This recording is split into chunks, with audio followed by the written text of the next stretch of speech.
스가랴 성경 강해 6장입니다. 내 말, 돼지 첫째, 내 말과 내 병거 1절에서 8절, 둘째, 성전 건축 9절에서 15절입니다. 1절, 내가 또 눈을 들어본즉 내 병거가 두 산 사이에서 나왔는데 그 산은 놋산이더라. 첫째 병거는 홍마들이, 둘째 병거는 흑마들이, 셋째 병거는 백마들이, 넷째 병거는 어롱지고 건장한 말들이 메었는지라. 스가랴 선지자가 볼 때 내 병거가 두 산 사이에서 나왔는데 그 산은 놋산이었습니다. 이것은 하나님께서 온 세상을 섭리하시는 것을 보여주는 것입니다. 말은 바람이라고 했고 5절에 바람은 운동이나 전쟁을 상징합니다. 예레미야 51장 1절. 첫째 병거는 홍마들이 메고 나왔습니다. 홍마는 제약과 마귀 운동을 상징하며 하나님과 복음 운동을 대적하고 방해하는 모든 마귀 역사를 가리킵니다. 그러므로 이것은 적기독 국가나 적기독 운동을 상징하기도 합니다. 요한계시록 6장 4절에 이에 붉은 다른 말이 나오더라. 그 탄자가 허락을 받아 땅에서 화평을 제하여 버리며 서로 죽이게 하고 또 큰 칼을 받았더라고 했습니다. 이것도 마귀 운동을 가리킵니다. 성도들이 마귀에게 격동을 받아 분노하면 얼굴이 붉어집니다. 헤롯이 노를 바라여 마귀의 종이 되어 예수 그리스도를 죽이려고 했습니다. 흑마는 흑암이나 기근을 가리킵니다. 홍마 뒤에 흑마가 나온다고 했는데 마귀 역사가 일어나면 흑암을 만나게 되고 영적 기근을 만나게 된다는 뜻입니다. 또한 전쟁으로 인하여 흑암과 기근을 만날 것을 가리키기도 합니다. 셋째 병거는 백마인데 회개와 복음운동의 승리를 가리킵니다. 징계가 오고 흑암을 만나면 성도가 회개하게 되고 하나님을 찾고 복음을 순종하게 됩니다. 사람이 어려운 구렁텅이에 빠질 때 하나님을 간절히 사모하고 찾게 됩니다. 느부갓네살 왕도 교만하다가 하나님의 징계를 받아서 7대 동안 소처럼 풀을 먹고 몸이 하늘 이슬에 젖고 머리털이 독수리 털과 같이 되고 손톱이 새의 발톱과 같이 되어서 짐승과 같은 생활을 하다가 회개하며 하늘을 우러러 볼 때 하나님의 빛을 다시 보게 되었습니다. 다니엘 4장. 징계를 받을 때가 회개하고 하나님을 찾는 기회입니다. 어렁지고 건장한 말은 마지막에 혼합주의를 가리킵니다. 진리대로 나가는 길은 좁은 길입니다. 그러므로 진리를 양보하고 비진리를 용납하고 타협하면 건장한 말처럼 외부적으로는 잘 되어 나갈 수 있습니다. 그러나 거기에는 생명과 진리가 없습니다. 요한계시록 6장 8절에 내가 봄에 청황색 말이 나오는데 그 탄자의 이름은 사망이니 음부가 그 뒤를 따르더라. 저희가 땅 4분의 1의 권세를 얻어 검과 흉년과 사망의 땅의 짐승으로서 죽이더라. 교회의 외적 부흥을 추구하게 되면 비진리나 신비주의나 세속주의를 용납하기 쉽습니다. 그러므로 언제나 어룽진 말이 나오지 않도록 십자가를 지고 좁은 길을 가며 말씀을 붙들고 영을 살려나가는 생활을 계속해 나가야 합니다. 4절 내가 내게 말하는 천사에게 물어 가로되 내 주여 이것들이 무엇이니까? 천사가 대답하여 가로되 이는 하늘의 내 바람인데 온 세상에 주 앞에 모셨다가 나가는 것이라 하더라. 이는 하늘의 내 바람인데 내 병거를 끄는 날들을 바람이라고 했습니다. 바람은 전쟁을 가리킵니다. 예레미야 51장 1절. 이것들이 하나님 앞에 모셨다가 나가는 것이라고 한 것은 하나님께서 세상에서 일어나는 모든 운동과 전쟁을 주장하시는 것을 가리킵니다. 6절. 흑마는 북편 땅으로 나가매 백마가 그 뒤를 따르고 어룽진 말은 남편 땅으로 나가고. 흑마는 북편 땅으로 나간다고 했습니다. 북은 죄악의 방향인데 죄악이 있는 곳에 흑마 즉 흑암과 기근 등의 심판이 따라간다는 것입니다. 백마가 그 뒤를 따르고 백마는 회개와 복음운동을 가리키므로 흑암 뒤에 회개와 하나님의 복음의 역사가 따라오는 것을 가리킵니다. 범죄함으로 흑암에 빠진 자에게 하나님을 찾을 기회를 허락하시고 징계당한 자에게 하나님께 돌아오라고 복음의 빛을 비춰주시며 혼란 가운데서 회개하는 자에게 구원의 기회를 주십니다. 어룽진 말은 남편 땅으로 나가고 남편은 속화된 세상을 가리키며 어룽진 말은 혼합주의를 가리킵니다. 그러므로 교회가 혼합주의로 나가면 속화되어 세상으로 나가게 되는 것을 가리킵니다.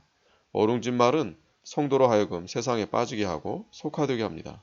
아브라함이 남쪽 애굽으로 내려가서 편안하게 살려고 하다가 자기 아내를 누이라고 하고 신앙을 지키지 못하게 했습니다. 7장 건장한 말은 나가서 땅에 두루 다니고자 하니 그가 이르되 너희는 여기서 나가서 땅에 두루 다니라 하매 곧 땅에 두루 다니더라. 타협주의와 혼합주의가 힘있게 뻗쳐나가며 온 세상에 퍼질 것을 가리킵니다. 언제나 타협주의로 나가는 교회가 많이 모이고 힘이 있고 돈이 많고 사업도 잘 됩니다. 그러나 그곳에는 생명이 없습니다. 그 이유는 비진리를 용납하기 때문입니다. 고린도후서 4장 2절엔 이에 숨은 부끄러움의 일을 버리고 계율 가운데 행하지 아니하며 하나님의 말씀을 혼잡케 아니하고 오직 진리를 나타내므로 하나님 앞에서 각 사람의 양심에 대하여 스스로 청구하노라고 했습니다. 8절 그가 외쳐 내게 일러 가로되 북방으로 나간 자들이 북방에서 내 마음을 시원케 하였느니라 하더라.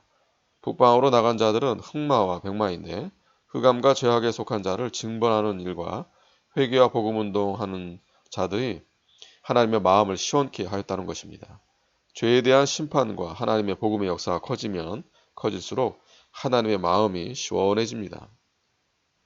9절 여호와의 말씀이 내게 임하여 이르시되 사로잡힌 자 중 바벨론에서부터 돌아온 헬데와 도비아와 여다야가 스바냐의 아들 요시아의 집에 들었나니 너는 이날에 그 집에 들어가서 그들에게서 취하되 은과 금을 취하여 면류관을 만들어 여호사닥의 아들 대제사장 여호수아의 머리에 씌우고 고하여 이르기를 만군의 여호와께서 말씀하시되 보라 순이라 이름하는 사람이 자기 곳에서 돋아나서 여호와의 전을 건축하리라. 바벨론에서 포로로 잡혀왔다가 돌아오지 못하고 잔류한 유다 백성들이 유다 땅에 성전이 건축된다는 소문을 듣고 은과 금을 모아 대표로 헬데 도비야 여다야 3인을 택하여 그 편으로 예루살렘에 보냈습니다. 성전 건축에 협조하기 위해 연보를 해 보낸 것입니다. 그러나 이때 하나님은 그 은과 금을 성전 짓는 데 사용하라고 하지 않고 그것을 취하여 면류관을 만들어 대제사장 여호수아의 머리에 씌우라고 했습니다. 그 이유는 대제사장 여호수아는 그리스도의 예표이므로 장차 그리스도께서 오셔서 참된 영적 성전을 건축하고 영광을 얻을 것을 가르치기 위함입니다. 이것은 기드온 용사들이 미디안과의 전쟁 때 여호와를 위하라 기드온을 위하라고 외친 것과 의미가 동일합니다. 사사기 7장 18절 횃불을 높이 드는 것처럼 참된 진리를 세우고 자기 영혼이 자라나고 새 생명의 역사가 있고 질그릇과 같은 자기 옛사람을 깨뜨리며 진리의 나팔을 불며 여호와와 기드온을 위하면 적은 멸망하고 성전은 건축됩니다. 오늘날 교회에서 진리로 생명을 삼고 믿음으로 헌신하며 그 세우신 제사장을 잘 받들어 나가면 보이는 성전은 하나님이 친히 짓게 해주실 것입니다. 그러므로 먼저 영적 성전을 잘 지어나가는 것이 중요합니다. 수는 그리스도를 가리킵니다. 그리스도가 오셔서 참된 영적 성전을 건축할 것입니다. 13절 그가 여호와의 전을 건축하고 영광도 얻고 그 위에 앉아서 다스릴 것이요 또 제사장이 자기 위에 있으리니 이 두 사이에 평화의 의논이 있으리라 하셨다 하고 그리스도가 와서 영적 성전을 건축하시고 영광을 얻으시게 됩니다. 이 두 사이에 평화의 의논이 있으리라 했는데 예수는 우리 왕이시고 우리 제사장이십니다. 그리스도의 왕직과 제사장직 간에 평화의 의논이 있을 것을 말씀하셨습니다. 평화의 의논은 그리스도의 약속이므로 자기 백성을 구원하여 평화를 주실 것을 가리킵니다. 14절 그 면류관은 헬렘과 도비아와 여다야와 스바냐의 아들 헨을 기념하기 위하여 여호와의 전 안에 두라 하시니라. 이곳에 나온 사람의 이름은 10절에 나온 사람의 이름과 대동소이합니다. 10절에는 헬데, 도비야, 여다야, 스바냐의 아들 요시아였는데 도비야와 여다야는 같으나 헬데 대신 헬렘이고 요시아 대신 헨이라고 했습니다. 이것은 동일한 사람이 이름이 둘이기 때문인 것 같습니다. 성경에는 두 개의 이름을 가진 사람이 많이 있습니다.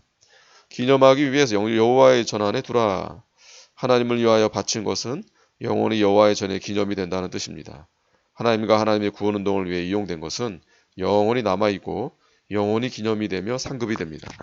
고린도후서 9장 9절에 기록한 바 저가 흩어 가난한 자들에게 주었으니 그의 의가 영원토록 있느니라 함과 같으니라고 했습니다. 하나님께 바친 것은 의를 위하여 사용된 것이니 없어지는 것이 아니고 그 의가 영원히 남아있습니다. 15절 먼데 사람이 와서 여호와의 전을 건축하리니 만군의 여호와께서 나를 너희에게 보내신 줄을 너희가 알리라. 너희가 만일 너희 하나님 여호와의 말씀을 청종할진대 이같이 되리라. 먼데 사람이 와서 여호와의 전을 건축한다고 했습니다. 신약시대에 그리스도로 말미암아 이방 사람들이 많이 돌아와서 그리스도를 믿고 하나님의 신령한 성전 건축, 즉 구원운동에 참여할 것을 가리킵니다. 성도들이 하나님의 말씀을 청종하고 모든 것을 바쳐 하나님의 구원운동에 충성하면 보이는 성전 건축은 하나님께서 누구를 시키서라도 하나님의 만능으로 완성하실 것입니다. 기도원 군대도 생명을 내놓고 여호와를 위하고 기도원을 위하니 하나님의 만능으로 구원 역사를 성취해 주셨습니다. 아멘.